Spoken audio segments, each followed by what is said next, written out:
બનાસકાંઠા જિલ્લાના થરાદમાં Lions club of Tharad સિટીનો પદગ્રહણ સમારોહ ડેઝન્ટ in hotel ખાતે યોજાયો.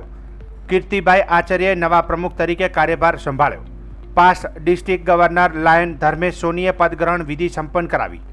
નવીન કાર્યકારિણી દશરથભાઈ સોનીને મંત્રી અને રતનસિંહભાઈ પટેલને ખજાનચી તરીકે નિયુક્ત કરવામાં આવ્યો છે. ગુજરાત વિધાનસભાના અધ્યક્ષ અને બનાસ ડેરીના ચેરમેન શંકરભાઈ ચૌધરી મુખ્ય મહેમાન તરીકે ઉપસ્થિત રહ્યા હતા. કાર્યક્રમમાં પૂર્વ સાંસદ પરબતભાઈ પટેલ વિશેષ મહેમાન તરીકે હાજર હતા. કનુભાઈ વ્યાસ, ડીડી રાજપૂત, અર્જુનસિંહ વાઘેલા અને કરશનભાઈ પટેલ સહિતના થરાદના અગ્રણીઓ નાગરિકો પણ ઉપસ્થિત રહ્યા હતા.